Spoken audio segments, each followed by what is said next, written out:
हेमा तारा नामे ઝેર કેમ?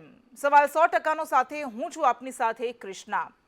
જે પ્રસાદને લોકો સાક્ષાત માં અંબાનો આશીર્વાદ સમજે છે, જે મોહનથાળના પ્રસાદ બંધ કરાવવાની ખબર પર ભક્તો ભડકે છે અને તંત્રએ ઝૂકવું પડે છે, એ જ પ્રસાદને નામે કરોડોની કટકી થતી હતી।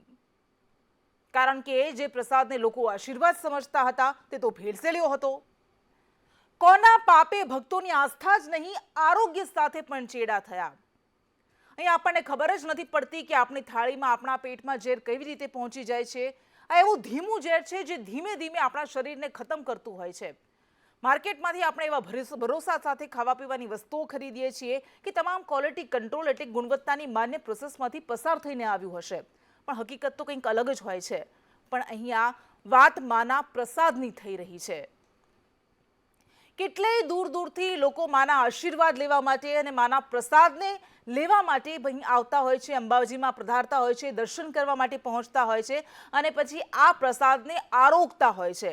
પરંતુ આ પ્રસાદમાં પણ કરોડોની કટકી થતી હતી, ચેડા થતા હતા, એ તો ભક્તોને ખબર જ નહોતી। 28 ઓગસ્ટે 2820 કિલોગ્રામ 8 લાખની કિંમતનો પ્રસાદ જેના સેમ્પલ લેવામાં આવ્યા હતા અને આખરે 1 મહિના બાદ કરતાં પણ વધારે સમય બાદ તેનો રિપોર્ટ સામે આવે છે અને આ રિપોર્ટમાં એવી ખબર પડે છે કે આમાં જે ઘી વાપરવામાં આવ્યું હતું તે અસલમાં જે ડબ્બા જેની કંપનીના દાવા કરવામાં આવતા હતા, અમૂલ બ્રાન્ડના દાવા કરવામાં આવતા હતા, સાબર ડેરીમાંથી જેનું ઉત્પાદન કરાયું હતું તેનું તો હતું જ નહીં। આ તો ભેળસેળ્યું ઘી હતું। અમદાવાદની માધવપુરામાંથી કોઈ નીલકંઠ ટ્રેડર્સમાંથી આ ઘી લેવામાં આવ્યું હતું અને આ ઘીમાંથી પ્રસાદ બનાવવામાં આવ્યો હતો। કુલ 300 ડબ્બા ખરીદવામાં આવ્યા હતા અને જ્યારે રેડ કરવામાં આવી ત્યારે 180 ડબ્બા ઘી જપ્ત કરવામાં આવ્યું, પરંતુ 120 ડબ્બાનો શું વ્યવહાર થયો, એ પ્રસાદમાં વપરાઈ ગયું, એ કેટલાય લોકોના પેટમાં પહોંચી ગયું, એ ખબર નથી। અને હવે તંત્ર દ્વારા એવું કહેવામાં આવી રહ્યું છે, કદાચ એ વાત આપણે સ્વીકારીએ પણ ખરી કે તંત્રને જ્યારે જાગ્યું ત્યારે ખબર પડી કે આવું થઈ રહ્યું છે એટલે સીલ કરવામાં આવી, એ કંપનીને બ્લેકલિસ્ટ કરવામાં આવી, મોહિની કેટરર્સ કે જેને કોન્ટ્રાક્ટ આપવામાં આવ્યો હતો। પરંતુ અત્યાર સુધી આવો ખેલ નહીં થતો હોય એની ગેરંટી શું? 28 ઓગસ્ટે રેડ પાડવામાં આવી, પરંતુ આ પ્રસાદ તો ઘણા વર્ષથી વિતરણ થાય છે, તો શું આ પહેલા ક્યારે આવું નહીં થયું હોય? ઘણા બધા સવાલો છે, ભક્તોની લાગણીને ઠેસ પહોંચી છે, પરંતુ સૌથી પહેલા ભક્તો શું કહી રહ્યા છે આ પ્રસાદને લઈને? કલેક્ટરનું એવું કહેવું છે કે જ્યારે આ રેડ પાડવામાં આવી ત્યારબાદ અને મહામેળો જે થયો હતો જેમાં લાખોની સંખ્યામાં ભક્તો આવ્યા હતા, તેમને તો શુદ્ધ ઘીમાં જ પ્રસાદ આપવામાં આવ્યો હતો, અમારી નજર હેઠળ જ પ્રસાદ બનાવવામાં આવ્યો હતો, તેમાં કોઈ મિલાવટ કરવામાં નહોતી આવી। પરંતુ અલગ અલગ દ્રશ્યો થકી સૌથી પહેલા ઘીના નમૂના ફેલ થાય છે, જેના કારણે ભક્તો નારાજ થાય છે, પરંતુ મંદિર તંત્ર હાથ ખંખેરી દે છે, એકબીજા પર દોષારોપણનો ટોપલો ઢોળવાય છે। તંત્ર એવું કહે છે કે અમે કેટરર્સને કોન્ટ્રાક્ટ આપ્યો હતો, કેટરર્સ એવું કહે છે કે અમે તો અમદાવાદની દુકાનમાંથી ઘી ખરીદ્યું હતું, કલેક્ટર એવું કહે છે કે અમે તો સચેતપૂર્વક કામગીરી કરી છે અને મેળામાં ચોખ્ખું ઘી વપરાયું છે। પરંતુ સૌથી મોટો સવાલ થાય કે આ આસ્થાના સાથે સાથે આરોગ્ય સાથે ચેડા કરનાર સામે શું કાર્યવાહી કરવામાં આવશે, શું કાર્યવાહી કરાય છે? આપણને ખબર છે કે જ્યારે પણ આવો વિવાદ સામે આવે ત્યારે સરકાર હંમેશા પોતાને બચાવતી જોવા મળે છે। ઋષિકેશ પટેલ આરોગ્ય મંત્રીએ આ સમગ્ર વિવાદ પર શું કહ્યું, સૌથી પહેલા તે સાંભળી લઈએ। 180 ડબ્બા જે પકડાયું થયું એ લગભગ 200 કે 300 ડબ્બા ટોટલ એને ખરીદી કરી હતી, બાકીનો જથ્થો એને વાપરી નાખ્યો હતો અને એના પછી તમને 180 ડબ્બા જે તમે જપ્ત કર્યા, જે વપરાયો હતો એ જથ્થો પ્રસાદમાં ગયો હતો કે બીજે ક્યાંય ગયો? 28/8 આપણે સીઝ કર્યું હતું, એટલે સ્વાભાવિક ત્યાં આગળ આપણી પાસે એ વખત 180 ડબ્બા આપણા હાથમાં લાગ્યા હતા, એ આપણે તાત્કાલિક સીઝ કર્યા હતા અને 300 ડબ્બાનું કદાચ બિલ હતું એવું તમારું કહેવું છે, તો એ બાકીના 120 ડબ્બા એને ક્યાં વાપર્યા એ તપાસનો વિષય છે, તપાસ થશે। પરંતુ અત્યાર સુધી લોકોના આરોગ્ય સાથે, ભક્તોના આરોગ્ય સાથે, આસ્થા સાથે જે રમત રમવામાં આવી, કરોડોની કટકી થઈ, એનો હિસાબ કોણ આપશે, એ સૌથી મોટો સવાલ છે। ભક્તોમાં પણ નારાજગી છે, ભક્તો શું કહી રહ્યા છે તે પણ સાંભળી લઈએ। શ્રદ્ધાથી અંબાજી આવનાર માઈ ભક્ત મોહનથાળ રાજભોગનો પ્રસાદ આરોગે છે। ભાદરવી પૂનમ પહેલા જ્યારે આગોતરા રીતે આયોજન કરી અને અંબાજીમાં મોહનથાળ બનવાનું જ્યારે ચાલુ થયું ત્યારે એ વખતે ફૂડ વિભાગે પાડેલી રેડના અંદર 180 જેટલા ડબ્બા કથિત રીતે બનાવટી નીકળ્યા। તો એ પાર્ટીએ તો 300 ડબ્બા ખરીદેલા હતા, મતલબ કે 120 ડબ્બાનો મોહનથાળ બન્યો અને ચાચર ચોકમાં વેચાયો અને ભક્તો ખરીદીને લઈ ગયા. તો આટલા લાખો કરોડો માઈ ભક્તોની આરોગ્ય સાથે ચેડા કરનાર અધિકારી કે પદાધિકારીને માતાજી છોડશે નહીં. અને આસ્થાના ધામમાં પણ જો આવી રમત થતી હોય, માના પ્રસાદને પણ છોડવામાં ન આવતો હોય, તો બાકી તો કઈ વસ્તુ બચી હોય. હવે વહીવટદાર, મંદિરના વહીવટદારનું શું કહેવું છે, તેમનો જવાબ પણ સાંભળી લઈએ. કલેક્ટર સરે પહેલાં જણાવ્યું છે એ પ્રમાણે એજન્સી દ્વારા જે ઘી મંગાવવામાં આવ્યું હતું એના ફૂડ એન્ડ ડ્રગ્સ વિભાગ દ્વારા સેમ્પલ્સ લેવામાં આવ્યા હતા અને ટેસ્ટિંગ્સમાં એ સેમ્પલ્સ ફેલ ગયા હતા. તાત્કાલિક ધોરણે ટ્રસ્ટે આમાં નિર્ણય કર્યો કે આપણે આ બધા જ ઘીનો જે કબજો છે એ ફૂડ એન્ડ ડ્રગ્સ ડિપાર્ટમેન્ટને સુપ્રત કરીશું અને બનાસ ડેરી સાથે ટાઈપ કરીને અમે અન્ય શુદ્ધ ઘીના સેમ્પલ્સ આમાં મંગાવ્યા હતા અને ભાદરવી મેળા દરમિયાન એ જ ઘીનો ઉપયોગ આમાં થયો છે. હાલની પરિસ્થિતિએ જે એજન્સી સાથેનું ટ્રસ્ટનું એગ્રીમેન્ટ હતું એ 30 તારીખે પૂર્ણ થયું છે અને એને અમે રિન્યૂ નથી કરી રહ્યા. ટેન્ડરની શરતો પ્રમાણે જે પણ શિક્ષાત્મક કાર્યવાહી એમાં કરવાની હશે એની વિચારણા અત્યારે ટ્રસ્ટની કમિટીમાં ચાલી રહી છે. મોહનથાળની પ્રક્રિયા બંધ નથી. મેં કહ્યું એ રીતે ભાદરવી પૂર્ણિમામાં પણ સારો જ પ્રસાદ બનાવવામાં આવ્યો છે. શુદ્ધ ઘી એમાં વાપરવામાં આવ્યું હતું અને અત્યારે જ્યારે એજન્સી આમાંથી અલગ થઈ ગઈ છે, મંદિરની અમારી જે કોર ટીમ છે એ લોકો એ હેન્ડઓવર આનું લઈ લીધું છે. આમાં ફૂડ એન્ડ ડ્રગ્સ વિભાગ દ્વારા તેમની સ્વતંત્ર રીતે કામગીરી કરવામાં આવી છે. પોલીસ તંત્ર દ્વારા પણ કંઈક 5 થી 6 લોકોના વિરુદ્ધ ફરિયાદ નોંધાવવા આવી છે. એટલે બંને જ વિભાગો સ્વતંત્ર રીતે તેઓના નિયમ અનુસાર કાર્યવાહી કરી રહ્યા છે. અને નકલીનો ખેલ બહુ મોટા પાયે ચાલે છે, એટલા માટે આ ઝેર કહેવામાં આવે છે, કારણ કે ભેળસેળવાળી વસ્તુઓ શરીરને ખૂબ જ ગંભીર અસરો, ગંભીર નુકસાન પહોંચાડતી હોય છે. મંદિરનો આખો મામલો સામે આવ્યો છે. હવે કાર્યવાહી થઈ રહી છે. જે મોહિની કેટરર્સ હતી એને બ્લેકલિસ્ટ કરવામાં આવી છે, પરંતુ અન્ય 2 ઘટનાઓ પણ સામે આવી છે. આપણે વારંવાર જોતા રહીએ છીએ કે નકલી ઘી, નકલી દૂધ, નકલી ચીઝ, નકલી મસાલા આ બધું થતું જ રહે છે. પરંતુ આ એક જ અઠવાડિયામાં રાજકોટમાં પણ નકલી માવાની ફેક્ટરી ઝડપાઈ. 4500 કિલોથી વધુ નકલી માવો અને મીઠાઈનો જથ્થો જપ્ત કરવામાં આવ્યો અને આ મીઠાઈ નવરાત્રિમાં આખા રાજકોટમાં વિતરણ કરવાનું હતું, આખા રાજકોટમાં વેચાનાર હતી, પરંતુ તે પહેલા અહીં દરોડા પાડવામાં આવ્યા. બીજી બાજુ નડિયાદમાં પણ ખાદ્ય પદાર્થમાં ભેળસેળનું મોટું કૌભાંડ ઝડપાયું, જ્યાં 4,05,000નો 1462 કિલો ડુપ્લિકેટ ઘીનો જથ્થો જપ્ત કરવામાં આવ્યો અને ત્યાં પણ એવું હતું કે મૈદરા શુદ્ધ ગાયનું ઘી બ્રાન્ડના નામે પેકિંગ કરવામાં આવ્યું હતું.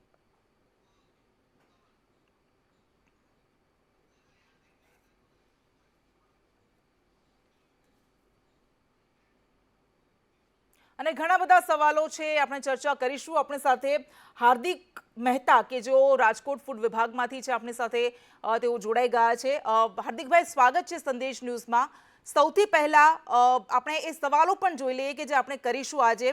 હાર્દિકભાઈ જોડાશે આપણી સાથે, સુનિલ બ્રહ્મભટ્ટ પણ જોડાશે, પરંતુ સૌથી મોટા સવાલ એ છે કે માતાજીના નામે ઝેર કેમ? સૌથી મોટો સવાલ 100%માં આજે આ આપણે કરીશું. બીજો સવાલ એ છે કે કેમ ભેળસેળિયા તત્વો બેફામ બન્યા છે? શા માટે તેમને કોઈ ડર નથી રહ્યો? લાખો કરોડો લોકોના આરોગ્ય સાથે રમત કરતા આ તત્વોને ડર કેમ નથી? અને જો ખરેખર કાર્યવાહી થાય છે તો મિલાવટનો ખેલ અટકતો કેમ નથી? અને હાર્દિક મહેતા આપણી સાથે જોડાઈ ગયા છે. હાર્દિકભાઈ, સ્વાગત છે સંદેશ ન્યૂઝમાં. સૌથી પહેલો સવાલ એ, રાજકોટમાં અવારનવાર આવી રીતે નકલી જથ્થો, નકલી ફૂડ પ્રોડક્ટ્સ ઝડપાતી રહે છે. ક્યારેક નકલી ઘી ઝડપાય, ક્યારેક નકલી તેલ ઝડપાય, નકલી ચીઝનો જથ્થો ઝડપાય અને હવે અંબાજીમાં માના પ્રસાદમાં પણ નકલીનો કારોબાર ચાલતો હતો. સૌથી સરળ સવાલ એ, સૌથી સીધો સાદો સવાલ જે લોકો પણ પૂછવા માંગે છે કે હવે બાકી શું રહ્યું છે?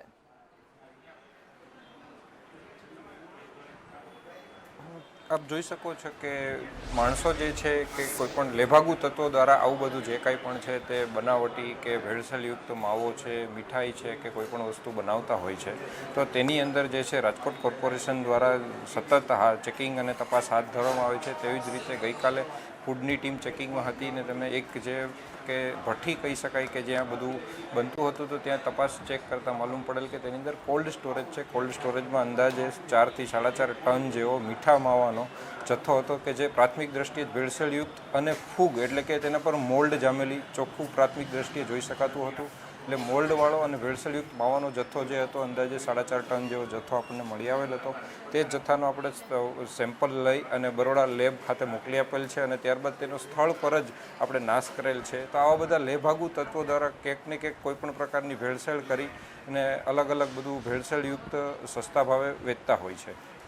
હાર્દિકભાઈ, સૌથી મોટો સવાલ એ થાય કે 2-3 મહિના પહેલા રેડ પાડવામાં આવે, સેમ્પલ લેવામાં આવે અને એના રિપોર્ટ જ્યાં સુધી આવે, અને મોટાભાગે તો રેડ ત્યારે પડાતી હોય કે જ્યારે આવો અખાદ્ય જથ્થો લોકોના પેટમાં, લાખો લોકોના પેટમાં પહોંચી ગયો હોય, તો ત્યાં સુધી શું આરોગ્ય તંત્ર ઊંઘતું રહે છે?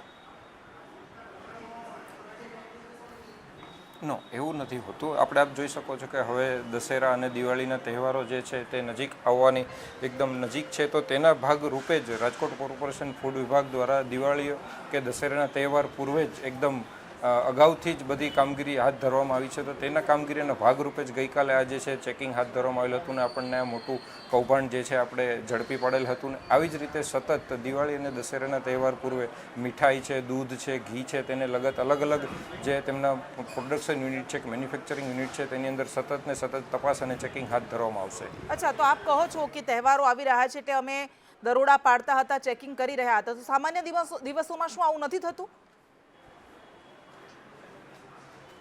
સામાન્ય દિવસોમાં બી આપણી ફૂડ સેફ્ટી વાન છે, ફૂડ સેફ્ટી ઓફિસર છે, બધા દ્વારા સામાન્ય દિવસોમાં પણ તપાસ અને ચેકિંગ હાથ ધરવામાં આવેલું જ હોય છે.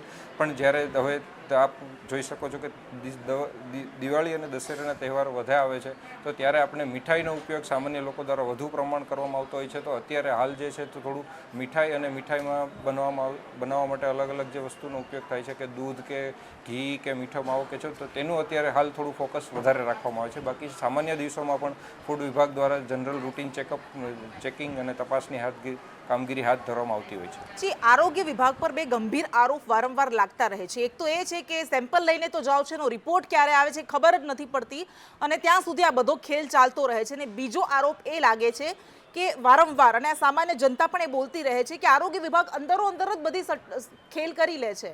એમાં જનતાના આરોગ્યની આરોગ્ય વિભાગને પણ કંઈ ખાસ પડી નથી.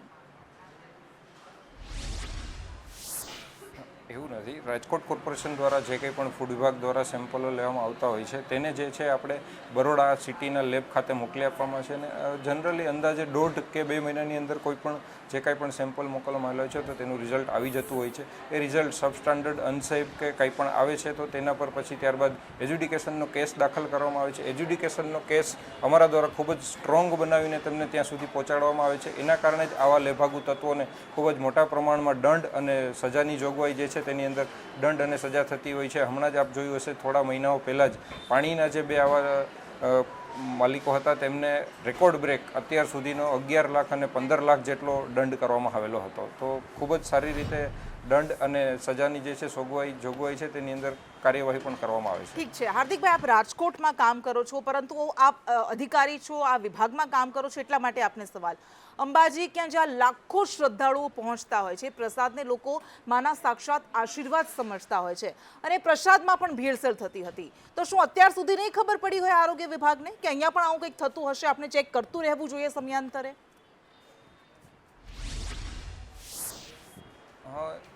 રૂટીનલી આરોગ્ય વિભાગ દ્વારા જનરલી રૂટીનમાં બધું તપાસ એ લોકો કરતા જ હોય છે. પણ અત્યારે આ જે છે એ લોકોને ક્યાંક ને ક્યાંક એવો ખ્યાલ આવ્યો હોય છે કે અહીંયા ભેળસેળયુક્ત જે કંઈ સપ્લાય થઈ છે તે ઘી છે કે તેની અંદર ભેળસેળયુક્ત ઘીની સપ્લાય છે, એટલા દ્વારા એમને જનરલી રૂટીન ચેકિંગ હાથ ધરવામાં આવેલું હોય ને તેમને ત્યાં પ્રાથમિક દ્રષ્ટિએ તપાસમાં માલુમ પડેલ હોય કે અહીંયા આ જે છે ભેળસેળયુક્ત જે લાગી રહ્યું છે એના કારણે તેમના રૂટીનમાં સેમ્પલ લેવાતા હોય છે અને તેમનું જે કાંઈ હોય કોઈ પણ લેબોરેટરી દ્વારા પૃથ્થકરણ કરીને રિપોર્ટ મોકલવામાં આવતો હોય છે. તો જનરલી ફૂડ વિભાગ દ્વારા જે છે સામાન્ય દિવસોમાં પણ કામગીરી ચાલુ જ હોય છે ને એ લોકો જનરલી કરતા જ હોય છે. અચ્છા, સામાન્ય દિવસોમાં કામગીરી ચાલુ હોય છે એવું આપ કહો છો. 300 ડબ્બા જપ્ત કરવામાં આવ્યા હતા, 300 ડબ્બા ખરીદવામાં આવ્યા હતા, 180 ડબ્બા જપ્ત કરાયા, 120 ડબ્બાનો ઉપયોગ થઈ ગયો હશે, 120 ડબ્બા ઘીનો, તો એ બધું ઘી ક્યાં ગયું હશે? લોકોના પેટમાં? એ જે 120 ડબ્બા જે છે તેમનો યુઝ થઈ ગયો છે તે અલગ અલગ જે છે તેમને આપેલું હશે, એનું ક્યાં યુઝ થયું હોય તો ત્યાંના જે કોઈ અધિકારીઓ હશે તેમને જ ખરેખર તો ખ્યાલ હશે કે એ 120 ડબ્બાનું શું થયું, ક્યાં ક્યાં યુઝ થયો, એ પેઢી દ્વારા કઈ બીજી અન્ય પેઢીઓને આપવામાં આવેલ છે કે જે કંઈ પણ આપવામાં આવેલ છે તો ખાસ એમને જ ખ્યાલ હશે. અચ્છા હાર્દિકભાઈ, જો વારંવાર આપ જે રીતે કહો છો કે અમે કાર્યવાહી કરતા રહીએ છીએ, સામાન્ય દિવસોમાં પણ કાર્યવાહી કરીએ છીએ, તો પછી આવા લેભાગુ તત્વોમાં કોઈ ડર કેમ નથી રહ્યો? બીજો આરોપ એ પણ લાગે છે કે આરોગ્ય વિભાગમાં ભયંકર ભ્રષ્ટાચાર છે, એટલે અંદર સગે વગે થઈ જાય છે. ડર શેનો રહે? લેભાગુ તત્વોને ડર નથી એવું નથી. લેભાગુ તત્વો દ્વારા આવું અલગ અલગ તત્વો દ્વારા કરવામાં આવતું છે. એક જે કોઈ પણ ધારો કે કાલે જ આપણે જે કાંઈ કાર્યવાહી કરી છે તો તેમાં જે છે માલિક જે છે તેમને આપણે સેમ્પલ લીધેલા છે. જ્યારે પણ એમનું રિઝલ્ટ આવશે, ફેલ થશે તો એજ્યુકેશનનો કેસ થશે, કેસ ચાલશે અને તેને જે કાંઈ પણ દંડની સજાની કે જે કાંઈ પણ જોગવાઈ થશે તો થશે. તેના દ્વારા તેના કારણે ઘણા લોકોમાં જે છે ડર માહોલ જે છે એમના ઉત્પન્ન થાય છે અને ઘણા લોકો આવું જોઈને કરતા એ અટકી જતા હોય છે કે આપણે પણ આવું કરીશું તો આપણી સાથે પણ આવું થશે. તો એના કારણે જે છે ઘણું બધું ડર બી જે છે આવા લેભાગુ તત્વોમાં થતો હોય છે. અચ્છા, ઠીક છે. છેલ્લો સવાલ એક કે રાજકોટમાં તમે જે નકલી માવાની ફેક્ટરી ઝડપી, એ માલિકનું તો એવું કહેવું છે કે વગર કોઈ ચેક કરે જ અમારો જથ્થો હતો, જે અમારો માલ હતો એમણે ફેંકી દીધો, કારણ કે અમે તો જે લાયસન્સ પ્રક્રિયા છે, જે નિર્ધારિત પ્રક્રિયા છે એ જ પ્રમાણે માવો બનાવતા હતા. તો શું એવું કરવામાં આવ્યું હતું? એવું નથી.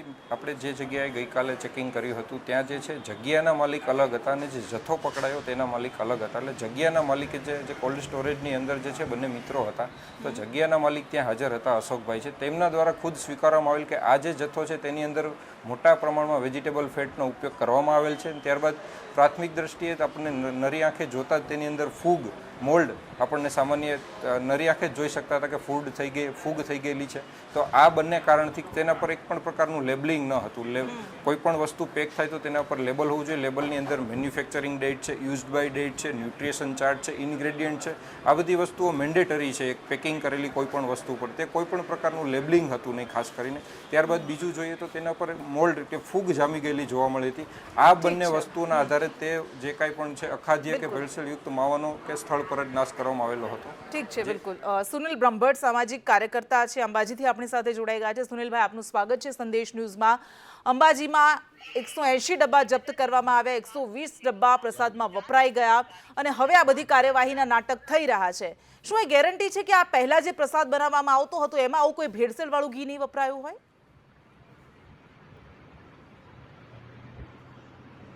આ જે મોહિની કેટરર્સ છે છેલ્લા 5 વર્ષથી અંબાજી મંદિરમાં ભોજનાલયના અંદર મોહનથાળ બનાવતા હતા. તો આજ સુધી એમનું કોઈ દિવસ સેમ્પલિંગ કરવામાં આવ્યું હોય એવું જાહેર થયું નથી. સેમ્પલ ઓકે થયું હોય એવું પણ જાહેર કરવામાં આવેલું નથી. તો આ પહેલી વખત ભાદરવી પૂનમ પહેલા એમનું સેમ્પલ ચેક કર્યું ને ડુપ્લિકેટ ઘી નીકળ્યું. તો છેલ્લા 5 વર્ષના અંદર આ લોકોએ કેટલું ડુપ્લિકેટ ઘી વાપર્યું છે એ શંકાસ્પદ વસ્તુ છે. બિલકુલ. અને અત્યારે એના ઉપર 28 લગભગ અત્યારે 19 દિવસ થઈ ગયા એના સામે આ ડુપ્લિકેટ એના સેમ્પલ પકડાના. હજી સુધી પુરવઠા વિભાગે કે ફૂડ ઓથોરિટીએ એની સામે કોઈ કેસ કરેલો નથી. ઇવન અંબાજી મંદિર સાથે આ લોકોએ ચીટિંગ કરેલું છે તો અંબાજી મંદિરે પણ એના સામે હજી સુધી કોઈ ફરિયાદ નોંધાવેલી નથી. ફક્ત અમૂલવાળાએ એમના ઉપર ફરિયાદ નોંધાઈ અને એ મોહિની કેટરર્સે જેના મોહિની કેટરર્સ ઉપર ફરિયાદ નોંધાઈ અને મોહિની કેટરર્સે જ્યાંથી ઘી ખરીદ્યું હતું એ મોહિની કેટરર્સે એના ઉપર ફરિયાદ કરી. પણ મંદિર અને પુરવઠા વિભાગ કે ફૂડ ઓથોરિટીએ કોઈ હજી સુધી ફરિયાદ નોંધાવેલી નથી. હા, એટલે બધા એકબીજા પર ટોપી નાખી રહ્યા છે, દોષારોપણ ઢોળી રહ્યા છે. પરંતુ સૌથી મોટો સવાલ એ થાય કે શા માટે 5 વર્ષમાં પહેલી વખત સેમ્પલ લેવાનું યાદ આવ્યું તંત્રને?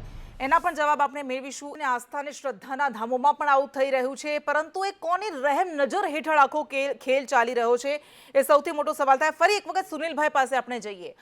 સુનિલભાઈ, આપણને ખબર છે કે આટલા મોટા કોન્ટ્રાક્ટ્સ એવા લોકોને આપવામાં આવતા હોય છે કે જે રાજનેતાઓની સાથે સારા સંબંધો, સારો ઘરોબો ધરાવતા હોય છે.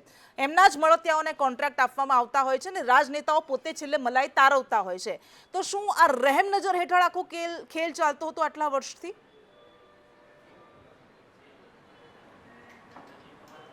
હા બેન, ચોક્કસ એમ જ કહી શકાય કે કોઈના 4 હાથ હોય તો જ એ આ રીતે કરી શકે.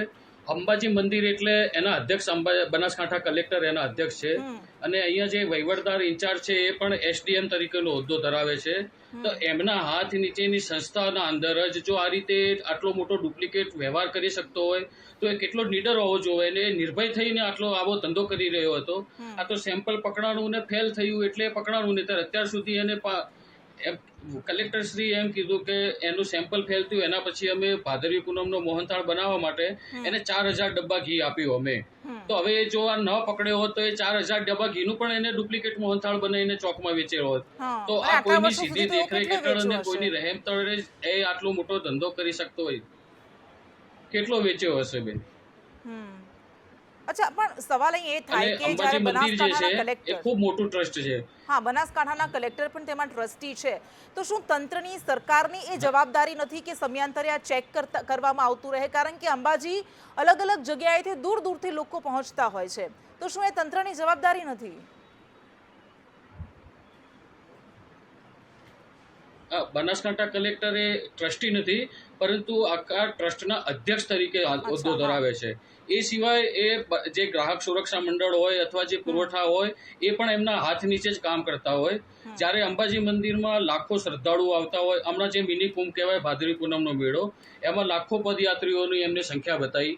એ પદયાત્રીઓ જ્યારે ચાલતા આવતા હોય ત્યારે એમને રસ્તામાં સેવાના અનેકો કેમ્પ મળતા હોય. એના અંદર સુખ સુવિધા અને સારી ક્વોલિટીનો માલ મળતો હોય, સેવા મળતી હોય. એ લોકો જ્યારે અંબાજી મંદિરમાં આવે ત્યારે એમને મોહનથાળ આવો ડુપ્લિકેટ ઘીવાળો મોહનથાળ ખાવો પડે, ખરેખર બહુ દુઃખની બાબત છે. તંત્રએ સજાગ થઈ, મારું તો એવું માનવું છે કે આવડું મોટું જો વહીવટી તંત્ર હોય અંબાજી મંદિરનું, તો એમનું પોતાનું જ ક્વોલિટી કંટ્રોલ રૂમ હોવો જોઈએ. મોહનથાળ બનતો હોય ત્યાં આગળ જ કે ભાઈ એક ઘાણ તૈયાર થયું એટલે એની ક્વોલિટી ચેક કરો. તમારે સરકારનો કોઈ પુરવઠા વિભાગ આવે કે ફૂડવાળા આવે ને એ ચેક કરે ત્યારે જ ચેક કેમ થવો જોઈએ? ડેલી ટુ ડેલી તમે ઓકે કરો એને. હા, એટલે લોકો, અને જ્યારે લોકો સામાન્ય વસ્તુઓ પણ એવી જ રીતે માનીને કે આ તો ક્વોલિટી કંટ્રોલમાંથી પસાર થઈને આવી હશે એવું માનીને આપણે ખરીદતા હોઈએ છીએ, ને આ જ્યારે પ્રસાદની વાત હોય ત્યારે તો લોકો બંધ આંખે લઈ લેવાના છે ને આરોગવાના છે, ને એમાં આસ્થાનો ભાવ પણ ઉમેરાયેલો હોય છે. પરંતુ આપ સામાજિક કાર્યકર્તા છો સુનિલભાઈ, અત્યારે નકલી ઘીની જ વાત નથી, નકલી માવો, નકલી ચીઝ, નકલી તેલ, નકલી મસાલા, એક પણ વસ્તુ એવી બાકી નથી રહી કે જ્યાં નકલીનો કારોબાર ન ચાલતો હોય. તેમાં લોકોનું શું? લોકોની પરવા કોણ કરશે?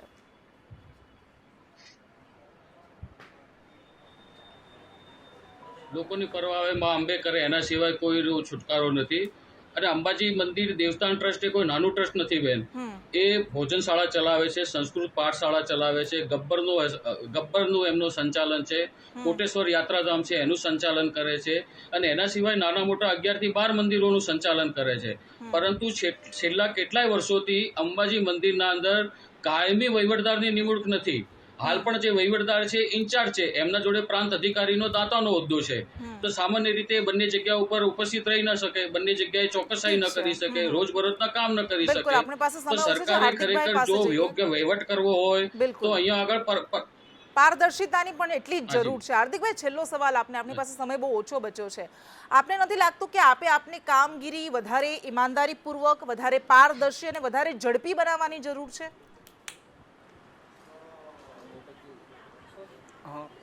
કોઈ પણ કામગીરી જે છે વધારે પારદર્શક રીતે કે વધારે ઈમાનદાર રીતે ખરેખર 100% કરવી જ જોઈએ, અને અમારી ટીમ, ફૂડની ટીમ દ્વારા એ ખરેખર કરવામાં આવી રહી છે, અને બીજા બધા દ્વારા પણ કરવામાં આવતી હોય છે.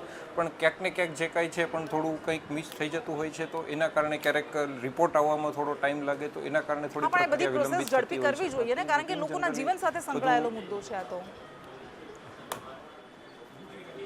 હા, 100% ઝડપી કરવી જોઈએ. ઠીક છે, આપ બંને અમારી સાથે જોડાયા, આપનો ખૂબ ખૂબ આભાર. અને ક્યાં સુધી લોકોના આરોગ્ય સાથે, લોકોના જીવન સાથે આવી રીતે ચેડા થતા રહેશે? શુદ્ધ હવા નથી મળતી, શુદ્ધ પાણી નથી મળતું, શુદ્ધ ખોરાક નથી મળતો, અને હવે જ્યારે અંબાજીનો મામલો સામે આવ્યો છે ત્યારે ખરેખર એ શબ્દો કહેવાનું મન થાય કે દેતે હે ભગવાન કો ધોખા, ઇન્સાન કો ક્યાં છોડેંગે. નમસ્કાર.